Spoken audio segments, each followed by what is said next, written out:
Yan ingon dito muna na akong antos dinhi. Imo ra giusikan, giload ra nimo. Iduwa ra nimo sa online games na akong gihaguan na sundo. Pero ikaw, ikaw ka sa Ginoo, kay wa man mo nang pipili na koy, ampo na si duay.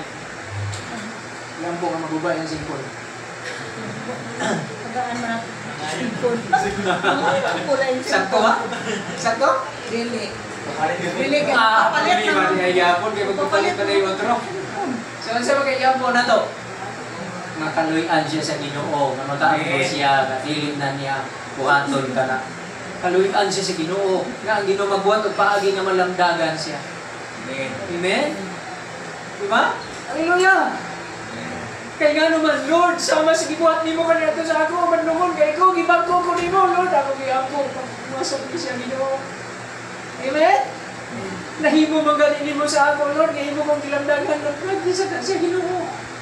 Hallelujah. Ingon pa sa Ginoo. Kung sa imong narawat, na libre, hatag ko ka libre. Pwede na ito mga po. Lord, ayaw mo ganin ko nito sa sakit sa ulan, Lord. Pwede po di mo ni sa kayoon sa sakit, Ginoo. Ayuhan niya akong ikson, ganun pa sa kito, Lord. Pwede ba, Lord? Amen. Hallelujah. Amen? Amen. Ha? Lord, naluoy ganin ka sa ako sa una, Ginoo. Pwede ba, Lord, maluoy ko ganin sa iya? Ayaw na pag-ingon nga na, di man siguro maluoy ang ginawa na sa iyo, na magapo. Ano na? Ano man? Ikaw may mga desisyon. Hallelujah! Dahil ko na ito ang Ginoo. Amen. Praise God. Salamat sa iyong grasya. Di ba? Ngayon ta, pasayloon ako nagkaroon sa iyong sala. Muotro na po na. Wala man ta. Muotro na po na be. Pasayloon ko nagkaroon. Muotro na sa ta. Maanan na! Ana man ta. Dili ko na pasayloon. Kaya ang ninamana. Di ba? Pero ang paghatag og pasaylo mo ipagpakita sa grasya sa Ginoo.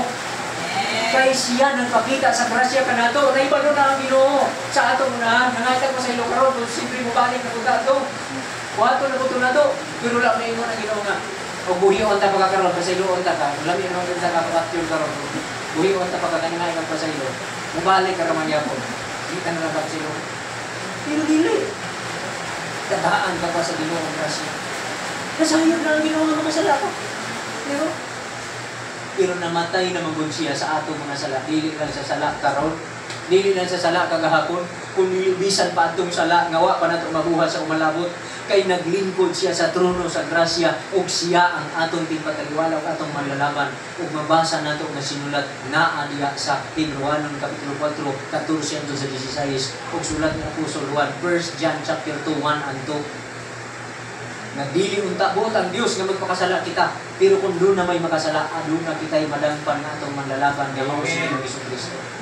Makabalik pa kita kaniya. Magkapangayo kita. Ipasaya. Kay siya ang halat kasi tuloy sa ating mga. So padayon kita pagpugi sa pag-ampo, pero pag-ampo kita, kay ang pag-ampo, usa kini kapaagi nga ang Dios manguhat sa atong kinabuhi. Usa sa pinikapaagi nga mapakita nato ang relasyon sa Dios. Buhi nga relasyon. Amen. Kanino kita mo igsoon?